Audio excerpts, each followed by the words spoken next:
You have landed on The Substance. I'm your host, Philip Marinello, saying welcome. So glad to have you here with us.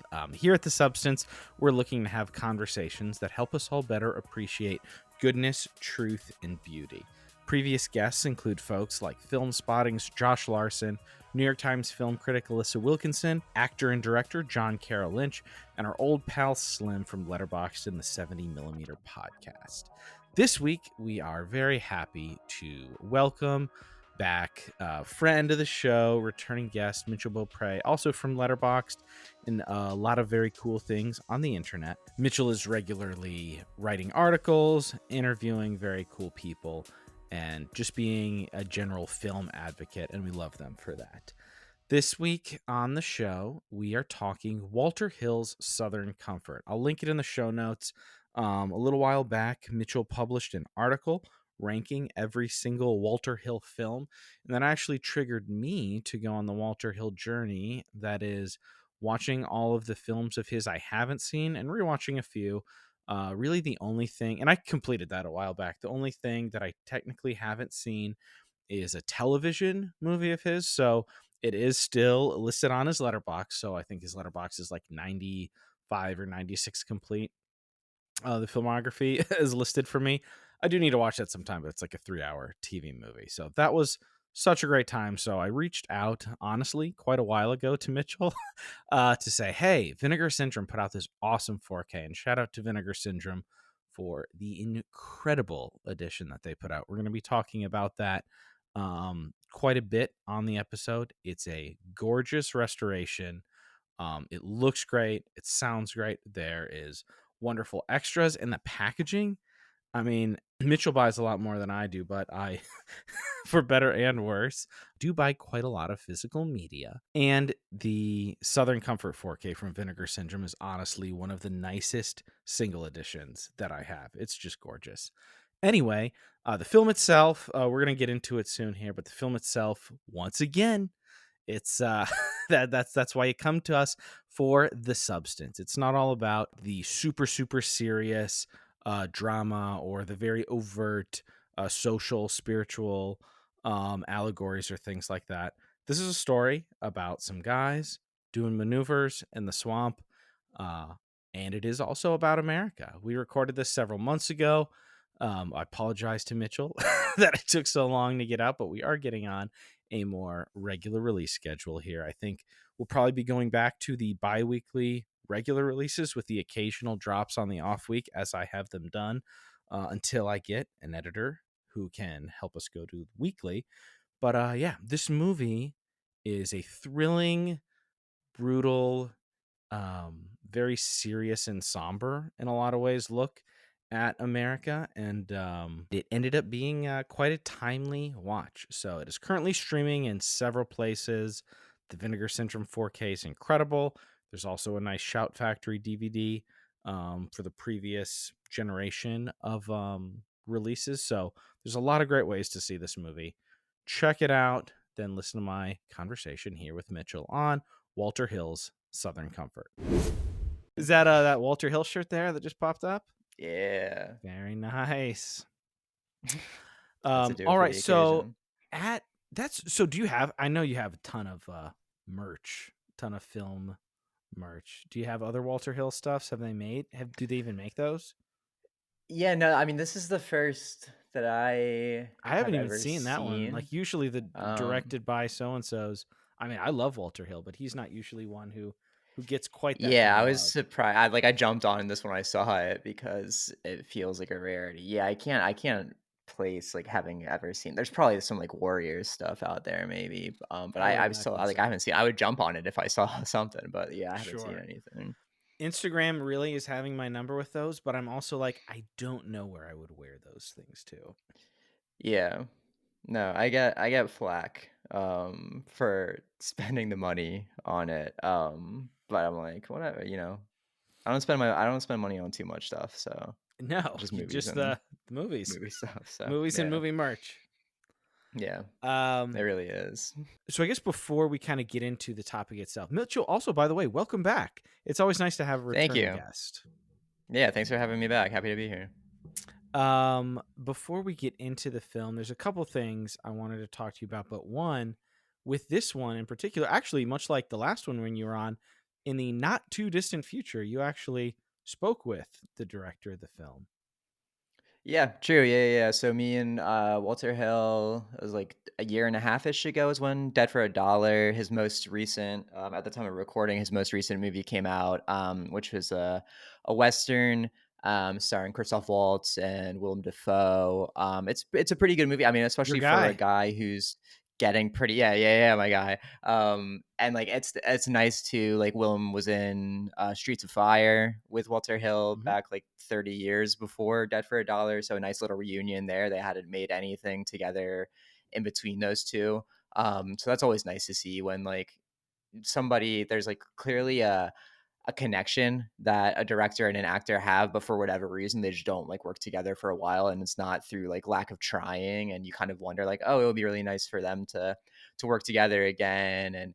And yeah, it just kind of happened. I mean, it's have you seen that one, Dead for a Dollar? I know you've been I going through a have. lot So of the Walter last Hills. year, so actually, so your piece, that Dead for a Dollar kind of put him. I'd seen a handful of like his big ones, Walter Hill, Yeah. but your Dead for a Dollar piece kind of put him back on my radar, and then your Paste piece where you ranked them all, like that kind of Yeah. put it back. Like, okay, I need to go through and fill out the filmography. And actually, uh, previous guest, and if this is substantive cinema, previous guest on the the former iteration of the show, Slim, he is 70 millimeter community. There was another person in that Discord that he and I kind of did the Walter Hill journey together, and it was a blast. But Dead for a Dollar, I was Yeah. gonna say, a lot more fun than I thought it was gonna be. Like I saw it and I was like, I'll check it out, and it came on Hoopla immediately. Hoopla sponsored the show. Everybody support your local library. But I watched because it literally as soon as it came out on VOD, it was on Hoopla. So I think I watched it the first week Mm. it was out, and I was like, 3.5 stars. This is fun. Yeah, it's a really solid, like, straight down the middle kind of Western. I mean, it has some like all of Walter Hill's stuff, it has some subversive elements to it, I think, particularly Yeah. the way that it navigates gender and race. It's doing some interesting things there, but it also is like if you just like, you know, like your oats Westerns, like it is a pretty solid run at that. Like aesthetically, it's not the best looking movie. It definitely is like No. it's the same cinematographer who he worked with on some similar movies like Last Man Standing, one of his 90s westerns with Bruce Willis. And like I think that there's maybe a transition there for the aesthetic of moving from like film to digital where it kind of looks a little bit like TV-ish. A And I think little that bit. can hold you back a bit, but I don't know. Like I still, yeah, I think it's a quality picture, and especially for a guy who hadn't directed a movie in a while. He's getting pretty up there in age. He has a really classical sort of style to him. Like even like Walter Hill on the interview there's an interview on the Southern Comfort 4K with Yes. him, and he talks about how like he wishes that he had been born much earlier because he felt like he would Bit of have an really out of thrived place in like like studio guy. yeah. Yeah. Yeah, No, yeah, and yeah, that's his exactly. He style. feels I'm like he pretty would have sure. thrived in like the studio pictures of the 40s and everything. So, Am I correct? Was Dead for a Dollar, because he's made several straight up westerns. Was Dead for a Dollar mhm. the one that was dedicated to Bud Bedecker? Yeah, it is. Yeah. Okay, yeah, and I Yeah, had and so just he talked a gotten. lot about like he likes like he likes that movie because so him and Bud Bodecker were like really good friends, and he likes that movie because he feels like it was a movie that Bud Bodecker would have liked. Well, exactly, and I think that when it came out on Hoopla, or when I'm getting my timelines a little confused, but when I actually saw the movie, I had either just ordered or purchased, or it had just been announced the Renown Western set from Yeah. Criterion, and I hadn't seen any of them. I've seen some of them now, but at the time I was like, oh, like all these things are connecting, and I just pulled it up again. I remember what really pulled me in to your article was the mention of Sam Fuller and Walter Hill's Sam Fuller Mm, story. Sam Fuller's one of my, if not like, he's like one of my top three guys. He's yeah. anytime I can get more eyes on Sam Fuller. I've got a couple episodes out. I'm not sure when this will air, but within the last, I don't know, couple months, I will have had a few Sam Fuller episodes out on various podcasts. the greatest. And Walter Hill was his friend in the story. He told about how he came on set for The Long Riders and Yeah. how he kind of helped them uh, help get everybody's like morale up to like, oh, like he's here, like we better do well. Yeah. So I was looking again at your ranking. We will get to the movie here, but was looking at your ranking alongside my own, and we share the bottom two and top four. The bottom two are hard to Sure. argue. If anybody else had a different bottom two, I would highly question their taste. Yeah, it's Mads' War is, And The like, the Assignment. bottom, which is, like, not even Yeah. really a movie, and then, like, yeah, The Assignment Well, no, is those as two are in far the as, same like place. Our top four in a little bit different orders, but Madso's I War is yeah. barely coherent. Like, it's Yeah, like, that's embarrassing. not yeah, it's and I wonder, like, I when I was writing the Paste piece, I was looking through, like, interviews of him talking about each of the movies and whatever, just for, like, contextual dives on everything, and I couldn't find anything where he's ever even spoken about Mads War. Like, it was, like, a pilot that was filmed, like, intended as a TV show for, like, Spike Even TV, so, I know it's a Spike and, TV like joint, but even so, it was yeah, even brutal. yeah, even with all of that in mind, it's a tough sit. Like, if you're not watching it with, like, as a Walter Hill completist, like, I feel like you kinda gotta bail after, like, 10 minutes because No, it's exactly. brutal. I would be shocked if any for any other reason than completing the filmography. Because I mean, Yeah. maybe when I watched it, was it under 100 or under 500? Like, it hardly has any letterbox Yeah, logs. barely anybody's watched it. It's like yeah, Rightly it's so. a real obscure one. Yeah, I yeah, it think was my on, like, review was Tubi, I think. yeah, I watched it on Tubi. I think my review is something along the lines of like makes The Assignment look like Citizen Kane. Assignment is not a great Yeah, movie, but Madso's War is just like it's barely like it's insane yeah. that the guy who made like The Warriors and Southern Comfort made that. Yeah, yeah, 100%, yeah. But And anyway, it's like onto it. yeah, I mean, he's making stuff like that for a dollar, like, after Yeah, that, like, it's not the fun. kinda thing where it's like he's just washed out, like, No. he's still a very competent filmmaker. And not incredible, but like was it Bullet to the Head? Like fun. Yeah, It's fun. that's solid, yeah, yeah, yeah. Enjoyable. So, and I hope he gets to make stuff that he wants to make. Like you don't want to have these directors Yeah. trotting them out just to be like, oh, like he did it. But it's like if they want to make stuff, let him make them. Yeah, and it feels like he is, like, that's the nice thing too, it doesn't feel like he's just kind of, like, churning stuff out just to keep working, like, it feels like he's making stuff that he's interested in, like, even, like, the assignments based on, like, a graphic novel, he's done a graphic novel, Better Walter comic Hill, than and a so, like movie. Interesting ideas, yeah, very questionable execution, but yeah, at least definitely. interesting. Like it's very pulpy. Yeah, Like it fits some of the tropes and things it's dealing with. You can kind of sense him being like a boomer having fun being edgy, but like it's not all yeah. misguided, but it works so much better as a book than as a movie. Yeah, stylistically, it's like that's the most effective part of the movie is like the style that like he's bringing a comic book kind of style to it, and I think that it does like yeah navigate those things in that sort of tropey way. But I think he also Whew. I mean he's a pretty old white guy where he just is Yeah. not aware of what he's doing, and it's surprising that nobody really checked him on that. But it's all good. But Southern Comfort is what we're here to talk about. And actually, after my viewing, maybe a little bit spoilers here, I think it's going up on my rankings. Like we share the same top four, which are Warriors, Southern Comfort, Driver, and Streets of Fire. But I mean, a movie as a movie, man, this is so good.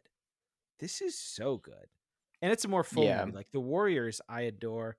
It's currently my number one as well. But I was like, man, like, and The Warriors is way more fun to put on and watch. Way more fun. sure, Same with yeah. Streets of Fire. But like, this is an incredible film. Yeah, I think that so when I was like originally going through his whole filmography, I think that Southern Comfort was one that kind of stood out to me and like just in terms of how excited I was to watch it because it looked really interesting. It like a lot of his movies, it has a really simple sort of setup. It's like 1973, right? These National Guardsmen are going on a routine sort of not even like a mission, it's just like a It's like a little routine maneuver. Yeah. Yeah, yeah, maneuver, yeah, there you go, and, like, they all have, like, dummy ammunition, it's in sort of the Cajun, like, swamplands, and they just are, like, a bunch of, like, shitty hopped up dudes who, fresh off of Vietnam who, like, are very just in that sort of headspace of, like, we can be rowdy and rambunctious. We're Americans, like, we are, cream of the crop, and so they start fucking with these Cajun guys in that area, firing off this, like, dummy ammunition towards them, just to try and, like, mess with their heads, and then, the Cajun guys, they come back pretty hard, and so then it's It similar to the backfires Warriors. dramatically. Yeah, yeah. The sort of, like, crux of it is very similar to the Warriors in a way where it's like, Mhm. now they're in a situation where they are in danger, they have to get out of it, they have to, like, make this journey, and throughout the entire journey, they are being bombarded with these guys who are trying to kill them, and they have to get through that, and so, like, the setting, like, that premise along with, like, the setting was really interesting to me, and I think that yeah, when I watched it, I can't believe so Walter Hill has a really interesting career. He's like a very varied director, and so, like, he has these Yeah, movies that very like much so. 48 Hours is, like, probably his most, like no, like, his most, Like, like, populist immediate, like movie? Yeah. yeah, there you go, like, his That most was I saw that mainstream, when I was like a kid, like, that was big in my house, like, my yeah. parents loved it, I saw it when I was probably way too young, yeah. Yeah, like, people who don't even know, like, the name Walter Hill know 48 Absolutely, I Hours, had no obviously. idea of Walter Hill, but yeah, I saw that when I was probably, like, Yeah. tweens. Yeah, exactly, and then he's got, like so stuff like The Warriors, which, like, wasn't huge when it came out, but obviously is massive now, has a really huge, like it's tough to even call it a cult film at this point, like, it's very embedded into culture, and, like, The Driver is more of, like, a really big cult film where, like, it wasn't Yeah, big when it came out, but, like, people like Edgar Wright, have really backed it. Quentin Tarantino is a huge fan of it, like, filmmakers took a lot of inspiration from The Driver, but, like, Southern Comfort so, like, those ones are ones that, like, before I saw them, I knew of them because they had a yeah. reputation. Southern Comfort, I hadn't really heard anybody talk about. Like, it Same. wasn't one that I saw, spoken about. And it really, yeah, like it knocked me off of my feet. The first time I watched it. Every time that I've watched it since then, like it's gotten higher and higher. On my pace thing that I did, it was my number two, like right after the Warriors. And the Warriors is like a top like 40 movie of all time for me. So like, very So high. and also, let's say, how lucky are we? I've got this one here because I was just watching it. How lucky are we to have two incredible Vinegar Syndrome and Arrow, like incredible, wonderful, like special editions of these films come out within like less than a year of each other. Yeah, The Driver got a Studio Canal, like, 4K, like, a year or 2 ago too, so I it's like still need to get it's that. 4K is region free. I always forget because it's yeah, like a mhm. UK release, but It's a I UK should get release, that. yeah, but yeah. Yeah, so, like, his movie I mean, Streets of Fire got a Shout Factory 4K release recently, I like, got it's it's incredible. yeah, Like, gorgeous, fun, gorgeous. like, the Warriors and Streets of Fire vibe, they keep going back and forth for which is the most fun to watch, but, Yeah. man, this Southern Comfort, like, as a film, I think this might be it's like the best versus favorite. Like, I love watching Mm. Streets of Fire and the Warriors. I think Southern Comfort's maybe his best. Yeah, I mean, it definitely is the one that I think, like, bar none, sinks under your skin the most, and I think there's honestly very few movies that, like, viscerally affect me in the way that Southern Comfort affects me.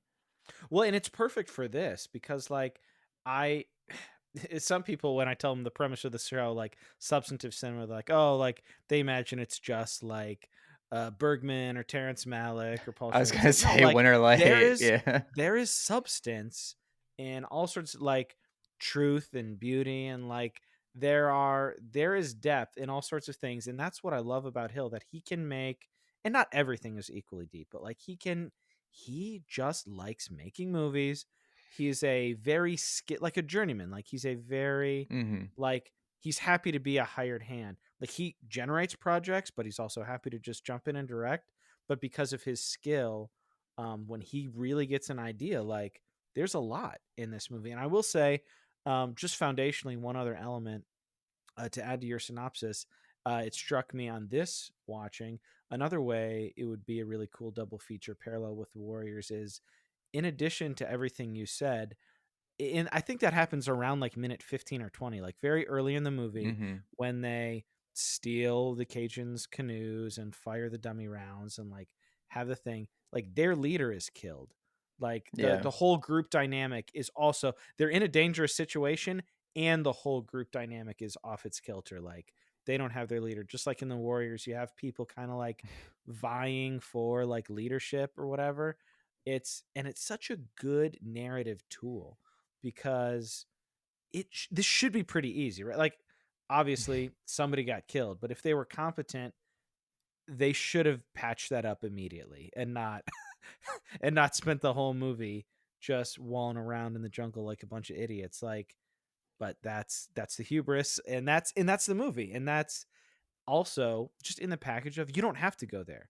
You could just watch this and go, wow, that was a super effective like action thriller. Yeah, yeah, like, it definitely functions as that, as, like, a horror movie, as something that is really, like, just on, yeah, on a surface level, very viscerally affecting, but and that's the thing that I like. I like what you were saying about it maybe isn't one that would strike people as something that makes sense for a podcast like this, but then when you like, if you sit with it, like, there is so much there. There's so much there about American exceptionalism and like what it takes, like what makes somebody's psyche think that like they can just run this land, like that they've never been to. This is not your land at all. And then the sort of ramifications, like the repercussions of that attitude and how each of these guys responds to it differently. Like our entry point into the picture is through Powers Booth's character, who is a little bit more Incredible. like, yeah, and he's so good at like every time he's worked with Walter Hill, Extreme Prejudice, he's a Yeah. fantastic and a very different character. This he's playing like a very like he's not like I always remember Powers Booth as like a heavy. Like that's how I kind of got introduced to him. I think from like 24. I think he was in like from like TV and just like being like, oh, this dude's like really good at playing a bad guy. And Yeah. here he comes in, he has like a gravitas to him, but he also is like the most sensible. He's like very cynical. Like he doesn't really like have any respect for these guys that he's with. He's kind of introduced to Keith Carradine's character. Keith Carradine's like talking about getting some hookers for over the Sure. weekend when Yeah. they're on leave and everything. And Powers Booth is just like, I'm not interested in that. Like, I don't want anything to do with you guys. And so I just love navigating those different dynamics. Fred Ward is so good in this in one of like his earliest roles. Yeah. No, Fred Ward, and like he was just so dangerous. Like Yeah. Mm. kind of guy. Like there's the stupid guy, but then there's the guy who like is fine with that stupid guy, like on purpose. Like Mhm. I forget the character's name, but the guy who shot off the dummy rounds. Don't want to jump too far ahead, but one of the most powerful scenes to me on this rewatch, and this was a theme that happened a couple of times. They were sitting there by the fire. They lugged their sergeant's body. So yeah, the leader was shot on the canoe, and they're just trying to figure out what to do. And it's obvious, like this happened because they did steal the canoes, which they shouldn't have done. But Mhm. also, like in their mind, they were borrowing them, and that goes on with the exceptionalism. Um, I thought about jokingly putting, because I like to usually put quotes in my Letterboxd reviews.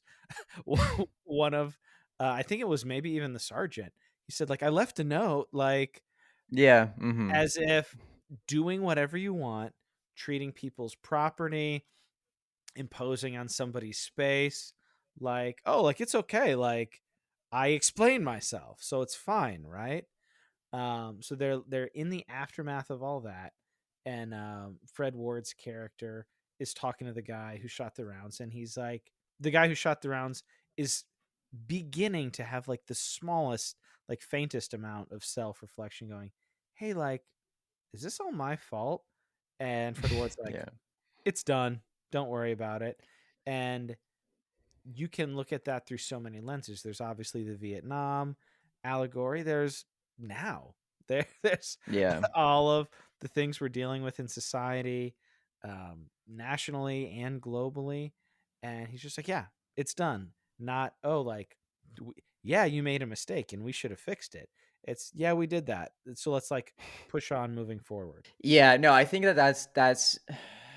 that's one of the best things about it is, like, it is, like, with all the aesthetics, with where it takes place when it takes place, it's, like, pretty near Vietnam, like, it definitely feels like it is, like, a Vietnam movie. I remember even just, like, seeing images in the cover, I assumed it was a Vietnam movie before I, like, read what it was about, and, like, Walter Hill was pretty adamant, like, about it not being a Vietnam allegory. Like, I know that he's quoted himself, like, plenty of times that, like, on day 1 of production, he told the actors, like, "Everybody is going to say this movie is about Vietnam, Yeah, like, I don't exactly. wanna hear any of that shit." But it's true, like, it is that's where your mind immediately goes, but you're exactly right that, like, this mentality, these themes apply to so like, just all of America throughout its history and its present and surely its future. Like, these ideas of just feeling like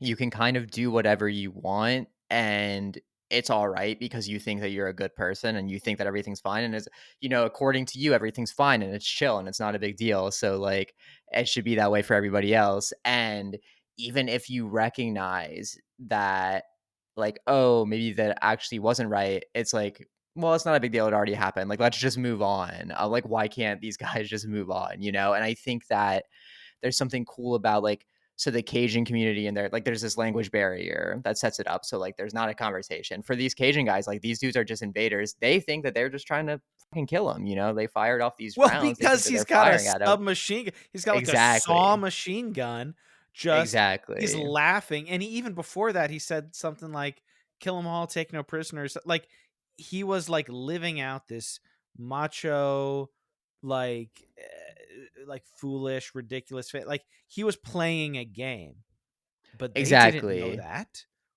And and I that's think the that, privilege, like, the system of privilege is like, "Yeah, I can do that, and there's no consequences." But the whole yeah. thing is like, no, there's consequences, and that's how the movie plays out. I love how, and I think this is due to the strength of Hill and his collaborators. Each character is distinct, and for the most part, like, there's certainly overlap, but each character is very distinct, and they each kind of both represent various aspects of society, but without feeling like it's, oh, that's the that guy, that's the that guy. Like, Mm-hmm. it's a skill of the writing and it's the skill of the actors, that there is a wide range of things that you don't want to say the film is addressing, because it's not a polemic, but because it was written so thoughtfully, like it is such a substantive movie, you can see, like, right at the beginning, Keith Carradine's attitude is like the privileged guy, like, who's at the top. He understands the system, like, he jokes, because, like, they're the National Guard. He's like, yeah, down here in Louisiana, like, we've got a great tradition of, like, tear gassing college students and beating up black folks, like, and he's just, like, making light of it, also in front of a couple black folks who have to, like, deal with that too. Like, there's all this Yeah. at play that a thoughtful viewer has a lot to chew on, but it can also just be a tense action movie as well. But, like, each of these guys, the things that they say don't come off as preachy, or like this is that caricature of a position, but it's all there. Yeah, I think that that's, and probably for me, that's maybe the thing that most improves on, like, repeat viewings with it, because the first viewing, I'm very locked into, like, the aesthetic, the craft, like the Which is physical at a experience of high watching it. level. And on Yeah, this new Vinegar exactly. Syndrome edition, my Oh, it goodness. looks crazy. The My Vinegar 4K of this. Syndrome, sponsor the show, give us a giveaway, something. But good lord, buy this edition. I think there's still over Yeah. 1,000 units left, without a doubt. Like, this is also, I buy, we both buy. I would love to talk to you at the end if we have time. Physical media, because I love all your Mhm. physical media posts. I'm a big physical media guy. I spend a lot on physical media, but I usually am very deal savvy and bundles and Mhm. sales and this and that. I think this is far and away the most I've spent on just one single movie. Because it was like almost $50 plus shipping or whatever. But Yeah. I was like, it's a great movie, and this edition is incredible. So Yeah, I so worth it. think Vinegar Syndrome's been crushing. Like their Roadhouse 4K I hear it's similarly great. was like out I of don't have a control. ton of Vinegar Syndrome stuff. I only have a few titles, but everything is incredibly put. I'm so annoyed that I didn't get the jump on it fast enough. The Texas Chainsaw 2 sold out so fast. Oh yeah, yeah, that's a really good, an underrated movie too. I like that movie a lot.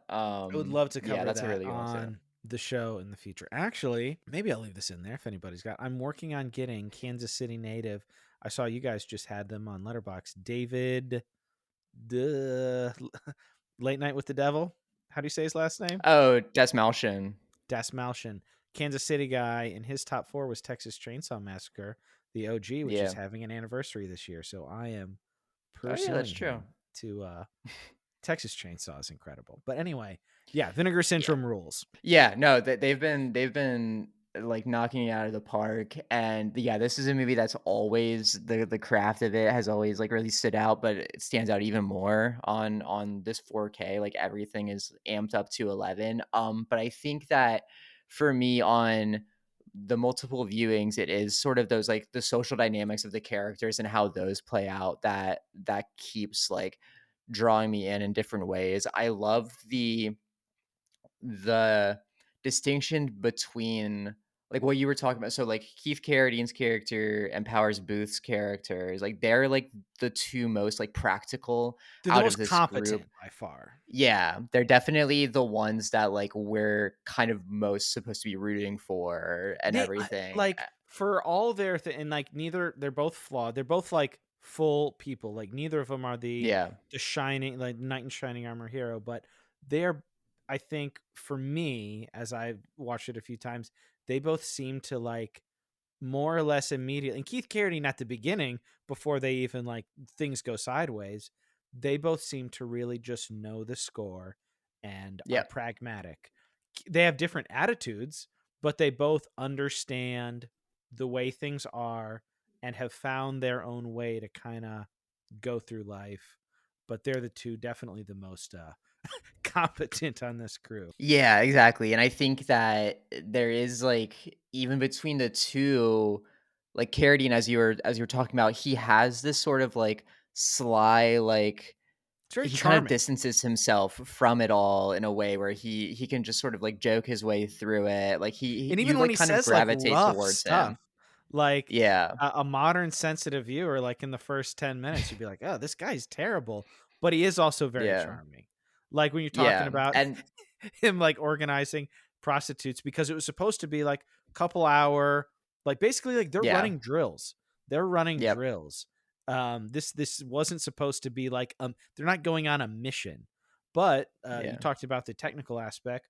Walter Hill and his DP, they use, like, war photography for their template of how they wanted it to look, and in the special features, he said, like, exhaustion was, like, their yeah, main thing that they were going for, and that really comes through. But back to Keith, like at the beginning, he's even talking about like, yeah, he jokes with the black guy, like we really want to keep you away from our like good white Southern women or whatever, but in the spirit of the New South, like, oh, we got you yeah. covered, like, and you're like, oh, but you're like, I kind of also can't help but be charmed a little bit. Like that's a terrible thing to say, but he also Yeah, you can tell he doesn't mean it. Like he's not saying it with hate. He's like, I live in a prejudiced world, gonna acknowledge it, and I'm gonna surf on by because it doesn't affect me. yeah, exactly. He's got this like sensibility of like that awareness of the shittiness of the world and the culture, his like almost an awareness of his own privilege and everything. And he benefits from that. And he's like almost aware that he benefits from it. Like Oh, it's a totally, very yeah. interesting attitude towards the world. And then so like when this is Because kind we of can all as an going, audience, we go, "Yeah, you're right." But also, it seems like you're not being crummy about it exactly. yeah, yeah, Because yeah, it's yeah. not his fault Yeah. that the world is like that. But yeah, it's very humanistic. It's very, like, full characters. Yeah, and so, like, when the situation starts happening where these Cajun guys start coming for them, like, Carradine's character, he's not super surprised, like, he almost is, like, of a state of, like, you can feel that he feels like this was almost inevitable. Like, he could have, like, seen this coming, and so, like, he responds to it in a way where he you were talking about, like, the power play, how similar to the Warriors, Peter Coyote's, like, their leader, and he gets taken out, and then, like, a lot of it is this push and pull dynamic. Like, Carradine is very clearly to the audience, like, that's the guy who should just immediately be in charge, like, He's got the obviously, most like, he charisma. Everybody trusts him. Like Powers Booth is great, but he's even like, "Yeah, I'm the new guy." Like, "No, I don't want you." Yeah, He's like and that's, like, clearly, that's and he's the one who says what the audience is thinking. He's like, "Guy, it should be yeah. you. Like, we all know it should be you." Yeah, and I think even, like, seniority Carradine's, like, I think they mentioned he's the one that it should like, that's like, he falls next in line or whatever, but then it's like Fred Ward is, this kind of blowhard, like, "No, like, who made you the one?" And the Warriors, James Remar's kind of that similar character of, like, Ugh, he's just yeah. puffing his chest out, has this attitude of, like, "Well, I think actually it You're it like, doesn't and have to be it's you." so clear. You're like, you are harming the group for your Yeah, own ego. Like, and it's not like nobody benefits. Like, yeah. are you gonna feel so good because like everybody gets harmed because like you got a position that doesn't really mean anything if you're not like skilled and qualified for it? Yeah, yeah. And so yeah, it just makes for like such like you don't have to have that part of it, right? Like a movie like which this was compared often to even in its tagline, Deliverance is kind of more Sure, like those guys are kind of in it together, right? There is some like Voight and Reynolds, there is some like sure. clashing It's between a them in the tense movie, but situation. yeah, for the most part, they're just sort of locked in and, like, trying to survive that movie together as, like, a unit against the people that are after them, whereas Southern Comfort, like, there's a whole fucking knife fight between these guys, This like, in unit, the yeah, middle of the these movie. guys are both Yeah. fighting the Cajuns and trying not to fall apart and kill each other as a unit. Yeah, you're almost at risk of getting somebody like Fred Ward is like you're almost at risk of getting killed by him because he wants to take this moment to like usurp power, and it's like you're probably like 10 miles away from a highway like in America right now, but Yeah, these guys that's the immediately like thing, like, you get so locked in as a viewer. I've seen yeah. it a few Mhm. times. You get so locked in, you forget, "Oh, yeah, like, they're just trying to find the highway." They like, Yeah. they Walter Hill and his DP do such a good job. It really puts you, like, you feel like you could be a world away. Yeah, the And it's like, immersion in "No, the environment here. this is Yeah. Louisiana. This is the US." And they are a Yeah. couple miles away from, the highway. Yeah. Yeah, and like you said, like, this was supposed to be a thing that was gonna take them, like, an hour, like, they're just get it like, going from one highway to another, like, through this, like, marshland, and, like but, yeah, it just becomes this, like, nightmarish situation, like, almost like a Blair Witch kind of thing where, like, you feel like you're in this other world, and you Mhm. have no hope of escaping it because you don't see anything around you, and the only thing you've been experiencing is that fear, that anxiety. It's Totally. now been days, and, like, I mean, I think to the ingenuity of the traps that the Cajuns, like, set for Oh, yeah. them, like, makes it so like, there's a whole sequence where, like, trees, like, huge trees are literally falling down, like, To, trying like, to, box them in, yeah. collapse on these guys. Yeah, like, like, that's a really exciting thing. It's very, like there's almost, like, Rube Goldberg-y, like, sort of, like, elements to it where, Yeah, like, you don't this is know, like, so much what's going their to come for you space. next. Yeah, Yeah. this is their space that you have trespassed, basically, because you feel like you could. You disrespected their stuff. Wanna get to Brian James. Mhm. So earlier on, like, after I say the altercation, after they stole and, like, Play shot at these guys and they had their leader killed, they find a Cajun man because they're in the space just doing chores at his little like house, his little shack deal. He's doing some chores, and they find him, assault him, take him into custody, and after not too very long, they assault him and then blow up his house. Mhm. And you're just And like, then are like, "Now you can help us." Yeah. now it's Well, your and job that's to help us. one guy goes completely nuts. Yeah. Um, and even literally says like, "Oh, you guys don't get the joke." He's like painting himself with crosses and talking about being like an avenging angel as if it's like a joke. And they're like, "Guy, we're stranded here. There was food and actual real ammunition, not blanks in there. You literally just Yeah. blew it all up for a gag. Like, what is like? How easily these guys just lose their minds when this happens." Yeah, it's like a very like cabin fever sort of like element where it's like you get boxed in, you lose that like comfort of like the normalities of life and like you just crack. And I think that it feeds into like the specificness of the time period. Like I think for me the Vietnam like allegory stuff like makes sense on like a surface like aesthetic level, but like the ways that it most impacts the movie, I think, is just thinking about the state of mind of these characters and Mhm. how like these are guys who just saw probably like even if they weren't like if they are a little bit too young to have been like in Vietnam, like which some of them probably were, you know, some of them Mhm. probably were of an age where they were there, but like others like at least probably saw brothers and fathers like go to that war and come back and have that sort of like bravado that the like Vietnam specific like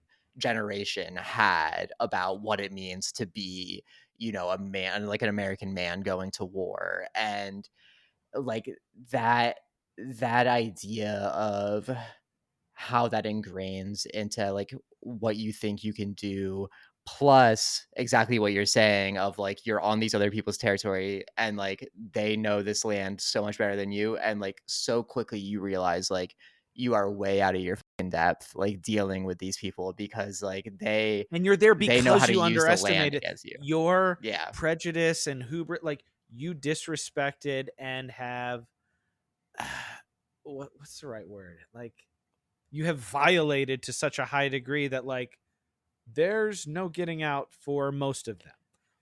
Yeah. And it's so frustrating, but it's done so well. It's so frustrating as a viewer going like, listen to these guys, listen to Keith Carradine, like Mm-hmm. listen to these guys, return the trapper.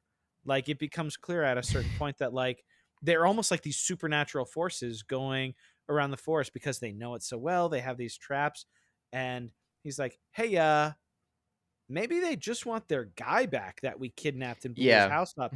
That could probably earn us some goodwill. Reminder, we're near a highway. Why don't we let him go and like follow the sun like Yeah. directionally and just get the heck out of here?" But they are intent on, "Oh no, they killed our guy. Like we deserve revenge because they killed our leader." And at that point, maybe some of our guys as well, after we Yeah. shot at them and blew up this guy's house. Like there's no getting out for the unrepentant uh like rah guys.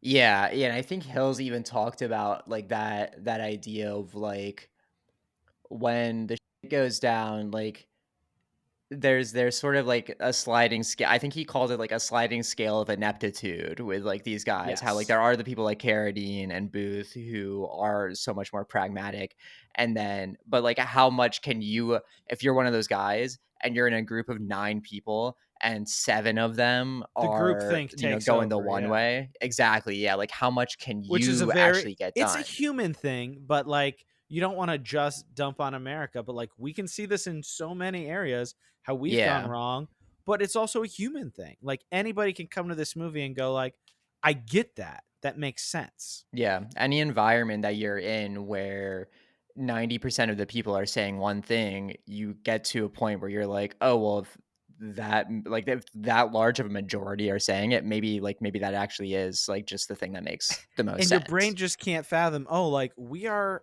outmatched. They're like, oh, they just have Yeah. single shot rifles. We're the military, even though they're the National Guard outdoing like drills. Like they're Yeah. just so built up in their own minds. Which actually, it's kind of funny. I didn't think about this at all in previous viewings, but I just recently, for the McTiernan series for Blank Check, rewatched Mm. Predator.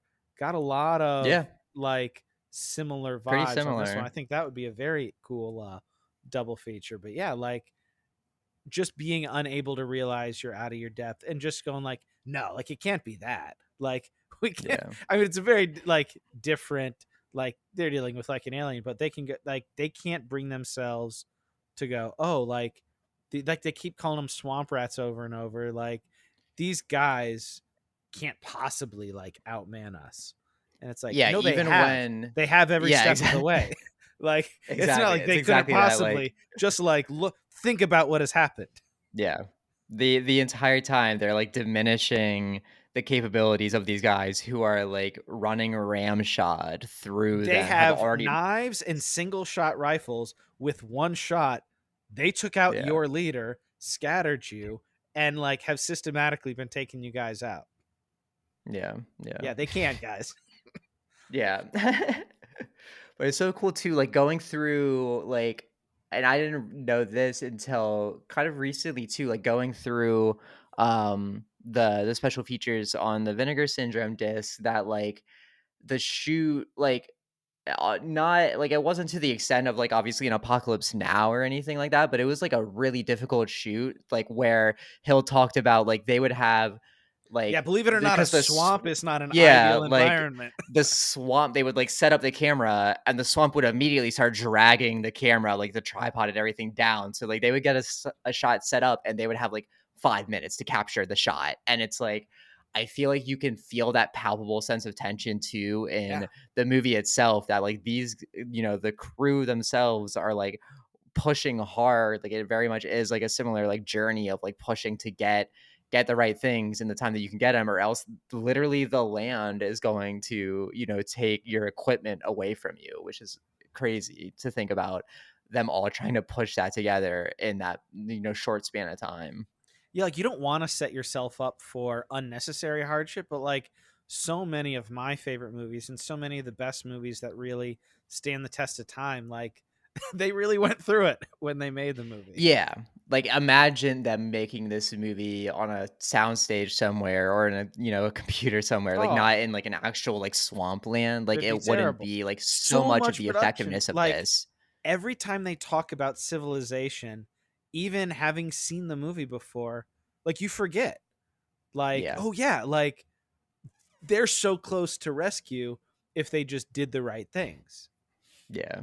Just walk in one direction until you stop. Like, it seems so easy, and but for them, like yeah, like you were saying, like, it just doesn't click because they're so, like, consumed with this idea of like they deserve this thing, and it's like, they're not gonna let their egos be hit by this, and then it's the revenge thing and like blood for blood and whatever, and like you're not gonna win that fight with these Which is so, like guys. Like to think you could possibly one guy yeah. has one magazine that they share amongst themselves and pretty Yeah. much nobody uses it to any good effect. Yeah. So I mean, I guess we could talk about some of the deaths. I had a conversation with somebody not too long ago. There's like that internet joke of like, oh, like when we were kids, like all the 80s and 90s movies like made us afraid of quicksand, but like you never hear about it. Like the quicksand scene in Mhm. this one is like Yeah. that is a harrowing scene.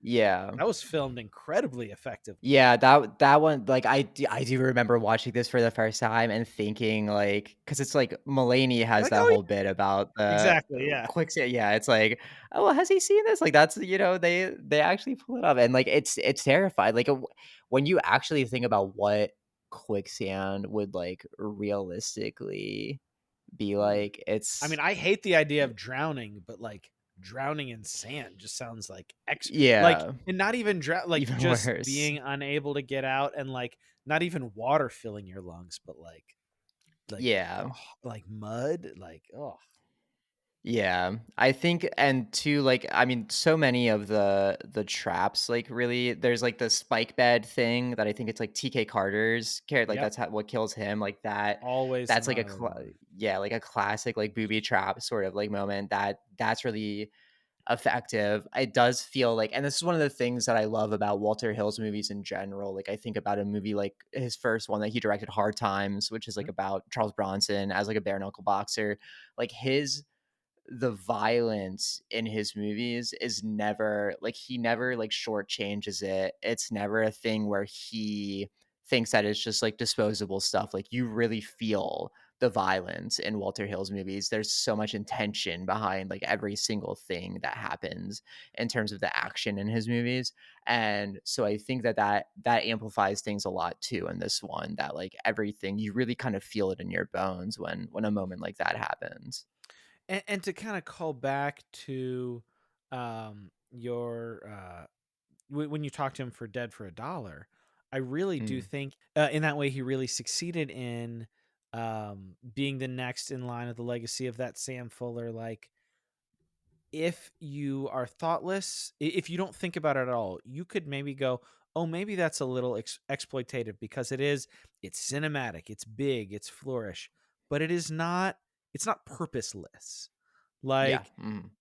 no shade to the man himself, but it's not like Zack Snyder. Like, Walter Hill does slow motion, clear violence and gore. Like, you see like extreme moments in slow motion in Walter Hill, and it is cinematic, but it isn't just that's pretty cool, huh?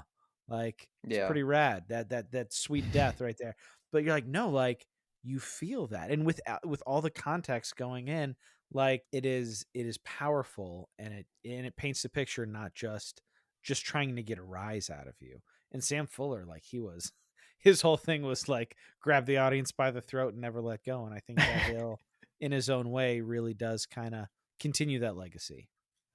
Yeah, I think it all comes from a place of, like, wanting to do the most to fully immerse the audience in the experience of the characters, and so, like, when And you're it is coming to it cinema from a in like place. the mode itself. Like, he's using cinema, but he's Yeah. using it like on purpose. Exactly. So you're not trying to make a thing just because you think it'll look cool, like, on screen. You're doing it to bring the audience into this perspective of the characters, and I Mhm. think that Southern Comfort is probably his best, like, Walter Hill's best movie at doing that. Like, you really feel like you're there. Like we've both been saying, like, the highway's, right around the corner, but never like, you get to a point where you don't even register that anymore because you just feel so enmeshed in what these guys are going through. And so that happening, the violence just it hits on such another level because you feel like, oh, like in this moment I'm watching this, it feels like this could be happening to me right now. Like this could happen to me in 5 minutes or whatever. I think Yeah. that like, especially, like, I say it in the piece, the pace thing, like, I mean, I've said it a million times, Streets of Fire has my favorite opening of any movie in the history of cinema. Like, the The opening of that movie is orgasmic, greatest. like, it is crazy. If I I could, think like, Southern. once a week just watch the first 10 minutes of Streets of Fire in a Yeah. theater, I would pay full price for that. Yeah, like I watch like I put it on just on like YouTube like every now and then, just the Mhm. opening. And it's out of control. I think Southern Comfort has the best like ending of any like Walter Hill movie. The last like 15-ish minutes, When where they get it back to the so it's Cajun like, camp, yeah, so Carradine and Booth kind they of find the get, highway. yeah, yeah, yeah, yeah, yeah, and they so it like thinks, and this is the thing, such a good thing about the movie in general is the sense of, like, escalation of, like, you Mhm. keep thinking that it's not gonna get worse, and it keeps getting worse, and so, like, you get this moment where they get picked up by, just, like, a truck on the road, some Cajuns picking them up, and, like, you think, like, it definitely is, like, a little bit like, "Oh, I'm not sure Keith if we can trust Carradine these is people or psyched not." and Powers Booth is paranoid. Yeah, which is, so telling of both of those characters and, like, their sensibilities in general, and probably what their experiences of life have been in general, and so they get brought to this community that's having, like, a sort of, like, cookout vibe going on, and slowly like, they get brought in and are, being treated like it's, like, chill, here's a washroom where you can kind of wash up a bit, like, whatever, here's some food you can have, but the way that Hill shoots it, like you can feel like a tension building and like you can feel like something's kind of off. And so like what you're saying, Carradine is like, thrilled, stoked, like feels like everything's good, like we're gonna be all right. Powers Booth is like looking around everywhere, trying to take in the surroundings, trying to figure out what's actually going on. Are we still in danger? And it like that the tension somehow is able to, after all of this, reach like a fever pitch in those like 15 minutes where they are now locked into like a community and it feels like it should be safer. There's so many people around. Like surely nothing bad could happen here, but that ends up feeling like the most dangerous of all. And I just like every time I watch it, I'm just like so white knuckle, like gripping my fists, like with just like the amount of like anxiety that I feel coursing through my whole body during that whole stretch of time. It's like exhilarating, but it's also like I think when I first watched this, I was like, this is like one of the most exhilarating movies I've ever seen. I don't know if I ever want to watch it again. Like it's If you tough have to like put one of those yourself little through like it. heart monitors, you can see like, oh, I watched the finale Yeah. of Mhm. Southern Yeah, Comfort. yeah, Like, yeah. so Yeah, and so 100%. both the way it is shot and the way it is edited is it Yeah. is masterful. So like Yeah. Mitchell said, they get rescued, taken there, and it kind of cuts on a couple different tracks. One also similar to Apocalypse Now. We Mm. get, for better or worse, we get filmed slaughter of some animals, which Yeah. they observe as kind of like the ominous of like, is that going to happen to us? Kind Is of that like in the back us? of their head, Yeah. like, are Mhm. we kind of being fattened up here for like the community? Like, is this like a Wicker Man situation? Like, Yeah. what's going on? So 100%, yeah. there's there's the just the regular like the potential sinisterness of just the celebration. And they found the Vinegar Syndrome special features talked about how the scouts, when they found the location, they lucked out and found some incredible local musicians and just put them in. So like when you are looking for the threat, the just the joy and the celebration just gets such like a sinister So nature sinister. if Yep. you Yep. like, because it is poisoned by that. But then Powers Booth sees out the window, one of the canoes come in with at least two of the guys who have been part of the guys chasing them, and he points it out and he's like, yeah, like what are they gonna do? Like, uh, Robert Keith Carradine's like, hey, like this is like their thing. Like this is public place. Like they're not just gonna kill Mhm. us here. Like they're not all bad. Like these are the good Cajuns. He even says that out loud. Like Mhm. it's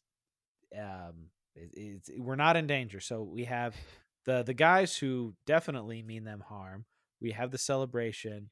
We have the slaughtering of the pigs for the feast and the dancing, like all cutting in and out of Yeah. each other, and Powers Booth grabbing the knife and going off and having the confrontation. It is just it's masterful. Yeah. No, I love The Wicker Man is such a good comp because it's like this idea of like seeing like turning a community celebrating into like a mortifying thing because you're now questioning, are they celebrating the fact that they are about to like ritualistically murder me? Yeah. And I think that's, yeah, that's a really good comparison. Like the difference between being a part of a celebration and being, Yeah, the the outsider, the folly. victim. Yeah, yeah, yeah.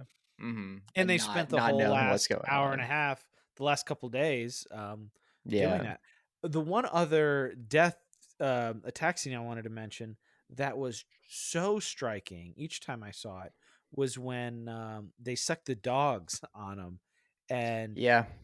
hearkening back to, like, at the beginning of the movie, Robert Carradine makes light that America's National Guard, and especially now, talking about basically assaulting college students who are protesting the war Yeah. and Mhm. civil rights protesters, like part of the state's job was to like sick dogs and fire hoses on like Yeah.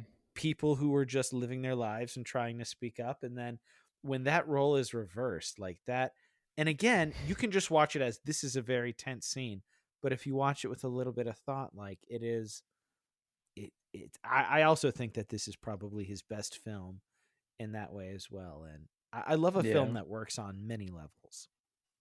Yeah, I love anything that you can, like, you kind of get out of it, like, what you kind of bring into it. So, like, you can take it at the face value, or you can, because it's not, and like you were saying before, like, Walter Hill's not a director who ever intentionally, like, makes, like, message movies, or, like, Not at his all, movies, yeah. so, he never comes in with this idea of, like, "This is about this. This is what I'm saying to the audience."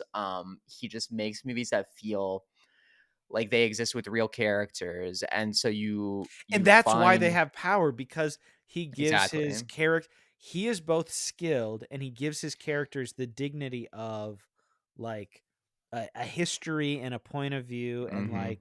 Mhm. as Yep. much as a fictional character can be he brings the reality to each character. He gives them all like dignity and agency and like each character matters. Yeah. So just, like, naturally, as an extension of that, having characters with different perspectives, you're going to drum up these really compelling social themes like that. And Carradine just having certain lines that, have different kinds of weight to them. And that's just part of establishing his character. It doesn't have to be, this is the message of the movie or anything like Well, that. exactly. I But didn't think about that the previous time I watched it. I didn't think about that, but now talking about National Guard on college campuses, yeah, watching that this week, I was like, "Oh man!" Like just because cycles repeating, like it just had a yeah, like. I paused it for a second. I was like, "Whoa!" Like that just yeah, hit extra hard right now. yeah, 100%. And I also thought of Predator just in the finale, the empty triumph. So the guys Mm, are rescued, they're found, but they just went like everybody else died and they just went through something that they're never going to be able to shake.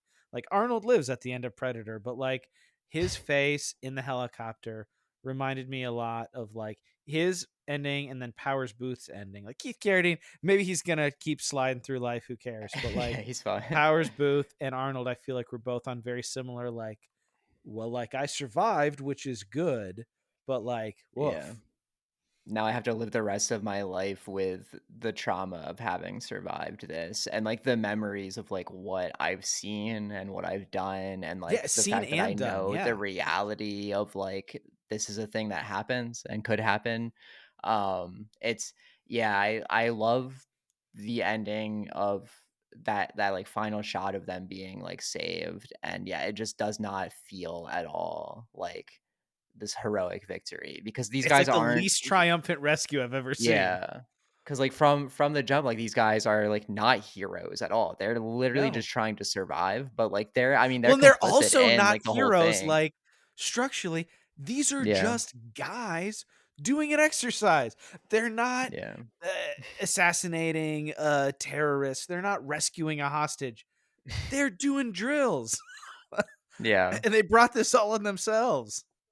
Yeah, like, even Carradine and Booth, like, like, in a way, they are still complicit in everything that's Yes. happened here. They could have done more to, like, stop stop this from the beginning, stop them taking the canoes. Like, they could have really made more of an effort. Yeah, if they didn't And take so, the like, canoes, they would not have been in a position to fire that like, they would not have had that yeah, miscommunication of that freaking yep, idiot with his blanks shooting them off and, yep. like, hollering. If they never stole the canoes, that never would have happened, Yeah, and that's such even a though they great left thing the too of, note. like, one one little moment just, cascades into everything, and I love stories like that too. And if you want, this can just be a really thrilling, little action horror movie.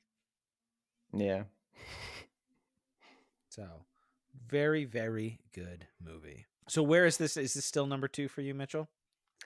I think so. It's definitely, so when I, like, first saw this, I think it was, like, those 4 that you mentioned have always kind of been my top 4, and this was maybe, like, 3 or 4. I might have had, like, The Driver and maybe even Streets of Fire, like, ahead of this, but then, Yeah, I last think year it's when I was bumping up for doing 2 for me now after this yeah, rewatch. last Like, year it when I was was doing the 3. ranking for Paste, it definitely bumped up to 2 for like 100% to After the Warriors, and I honestly, like, I could see this, like, through the years and more viewings, like, I could see it overtaking the number 1 spot, but, I mean, it's, like, top 100 movie of all time for me, probably. It's, like, a very neck and neck race between this and the Warriors, but I think Well, it's number 2 for me for sure. thanks to the good folks at Arrow and Vinegar Syndrome, we got great 4Ks loaded out of both. Yeah.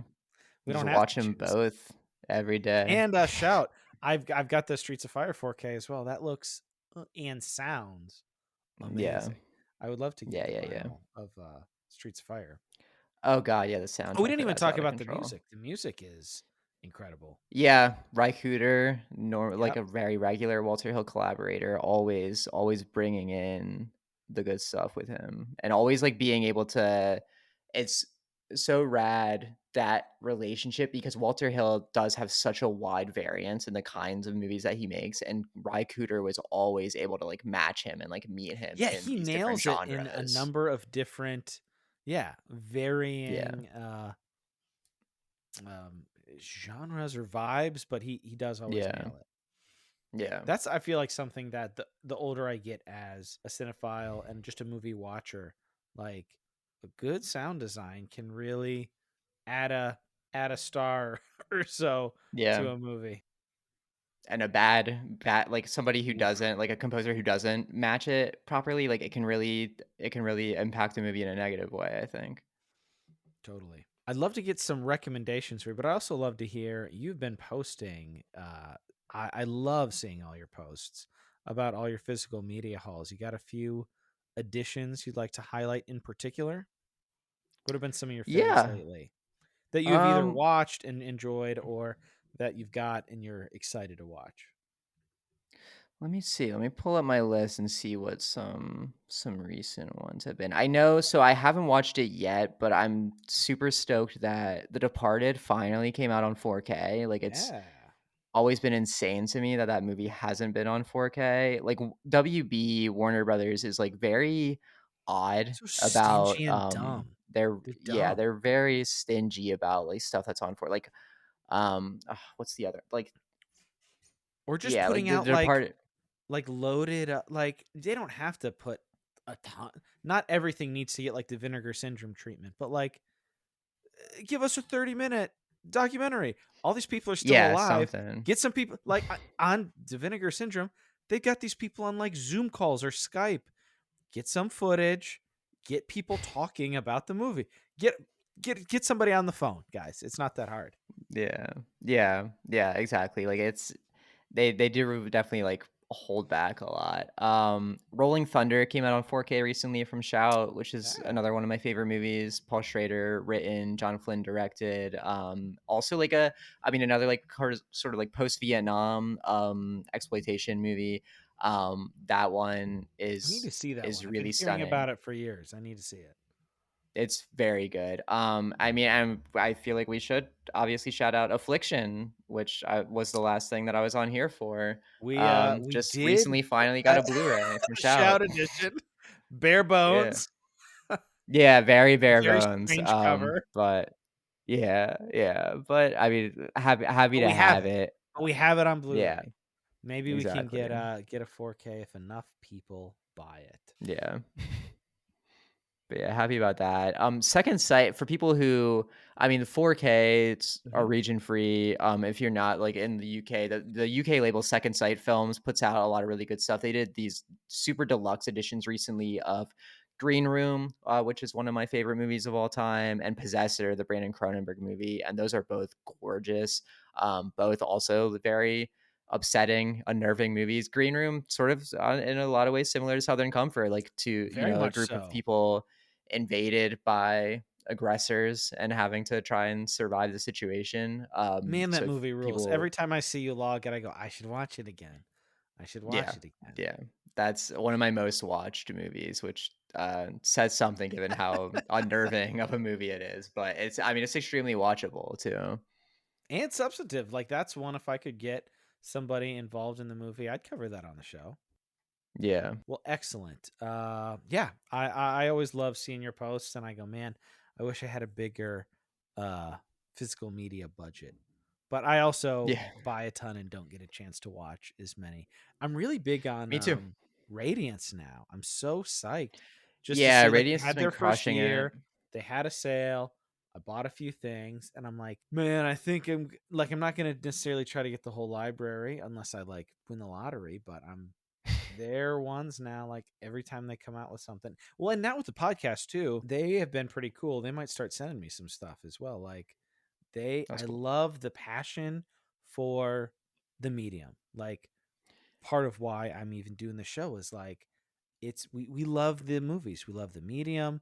We love what they Yeah. can get to. Like, the things in Southern Comfort. Like, it's just so I love so much that you can talk about nationalism, you can talk about prejudice, you can talk about, like, politics on college campuses, like, all these things from, like, this really well crafted and entertaining thriller. Like, I love that cinema can do all of that. And Yeah. Radiance is just such a cool variety of various things. I just got the last thing that shipped. I just got a new order the other day, but the last thing that arrived was the Franco Nero Cosa Nostra set, which I've I heard need to so many watch good that things about. really I bad. can't Yeah. wait. I'm very excited to watch that. Radiance is like um that's such a good shout because they like Vinegar Syndrome, Shout, like those kind of labels, they put out like amazing stuff, but a lot of it is stuff that like you've heard of, like they're movies that are, Yeah, it's a lot of relatively known, genre whatever. or exploitation. Vinegar Syndrome, a lot of times I'll be like, oh, like, I've kind of sort of heard of that, but it's usually Yeah. American sci-fi, horror, fantasy, exploitation, which is fun and good. And I'm very glad that they're doing Yeah. what they're doing. But But Radiance Radiant, puts out stuff I where feel like like 90% five of the movies things they out put of a out, I'm hundred. like, I Yeah, haven't heard of them. And exactly. I look them up and I'm like, that looks incredible. I can't believe I've never heard of that. And like, Yeah. yeah, they put a lot of care into their stuff. The bonus features on all their stuff is always like they always pack those releases. Well, dude, Just great like, stuff from I them. got this set is gorgeous. Yeah. Like, Mhm. and it's got like an 80-page book. I got this for Yeah. not Criterion goes on sale 50% off. The normal price is like $48 for this. Like, Yeah. that's insane. It's Yeah. amazing. Yeah. They got like a world noir set, that's Oh, really great, I can't Radiance, and wait. they just announced that they got a new edition of it, like a volume 2 coming out I'm soon, which I'm really gonna be excited for. ordering both of those very soon. Yeah. Yeah. That'll probably be my next order. Maybe if I get a little bit of birthday money or a gift card, I'll get both of those too. Have you watched any of the first World Noir set? Yeah, there's one in particular called Witness in the City with, Lino Ventura, who people might know from Jean-Pierre Melville's, Hmm. movies that's definitely, like, one of the best discoveries for me of the last, like, couple years that I've seen. Mm, love it. Obviously, going to be putting links to the Letterbox show and things like that. But do you have any pieces lately you'd love to get some eyes or ears on? I yeah, I think so. I just today finished writing a piece for Paste on Troy, the Wolfgang Peterson, Brad Nice. I Pitt saw your stars as story about that. I Achilles, was like, Eric Bana. it's a fun one. Yeah, I think it's a really good movie. I specifically, for its 20th anniversary, wrote about what a great job it does at effectively communicating like story and character and emotion through the action in the movie, which was fun to write about. I've always felt pretty strongly about that with that movie, so I was stoked to write that. I also recently for Letterboxd had a conversation with Ethan Hawke and Maya Hawke I about was going to bring that up. movies that Yeah. yeah, movies they've watched together throughout their lives, which was really cool to I mean, obviously love Ethan Hawke. Has been one of, my founding like formative people in discovering my love of cinema. And to specifically be able to just like hang with them for half an hour to talk about movies that they've watched together over the course of their lives was like really, really just very like nourishing for the soul. It was really nice to kind of be a fly on the wall for that conversation. So if people want to check that out at Letterbox, it's a story in print, and then also we've got like a video of it that we put together of them talking about it. So I have loved nobody on their team has returned my emails or DMs, but I have loved seeing their whole press run for Wildcat. Just they're so precious, and like Yeah. they love cinema so much. Flannery O'Connor is huge for us. I just got there's a Oh, yeah, professor I bet, who yeah. put out I don't know if this is even on your radar, but her unfinished novel just got Oh, no. released. An English professor put out, so she died when she was writing her final novel. Yeah. A literary professor just like didn't even like finish it, but did like annotated version of like really not even like half, like a third of a novel, and like talked Mhm. about her journal and notes and like where she was going to, but like everything Flannery O'Connor wrote for it is there, and like a lot of insights are there. It's fascinating. But That's cool, yeah, the I should new pick that up. movie looks amazing. I can't wait to see it. Yeah. It's pretty interesting. Well, as always, Mitchell, it was great to talk with you. Love talking movies. Yeah, I mean, Schrader and Hill. That's right down the middle for you. So that's perfect. Yeah. Yeah, yeah, my 2 of my guys for sure. Thanks for having me on for it. So there you have it. Walter Hill's Southern Comfort. You got white male entitlement. You got American exceptionalism. You got militarism, the right by might. You got a whole lot of things in there. But wrapped up, most importantly, wrapped up in a wonderfully told story. So you can enjoy this as just a really good action thriller. And you can also, as hopefully we helped you guys here, consider some very substantive things as you look at this. So this was a great time. If you enjoy the show, we would ask that you take a quick second right now, unless you are driving a car, to on your podcast app, whether you're on Apple, Spotify, Pocket Casts, hit that 5-star button. And if you do listen on Apple, it would mean quite a lot to us. It would mean a lot to me personally. If you took a second, write a couple sentences about why you enjoy the show, it helps other people find it. And if you want and are interested and able and want to join us financially, you can do that on Cash App. If you want to send us a couple bucks, you can do that on $ the Substance Pod. Or if you want to sign up to be a monthly supporter of the show, you can do so on the link in the show notes there on our Spotify for Podcasters link. We are looking into Patreon, but I'm trying to do one thing at a time. And right now it's get into a regular release schedule, which I think we're getting there. So, but I'll also write in at thesubstancepod@gmail.com. One, write in or send us a voice note. You can email us a voice note or send us an email. What did you think about the movie? What sorts of films, books, topics, authors, advocates, who would you like to see on the show in the future? But you can also tell us what sorts of things, like if we were to build out a Patreon or like benefits, like what sorts of things would be cool or enticing or make you guys want to do that, feel the most worth it. Send us all those things at thesubstancepod@gmail.com.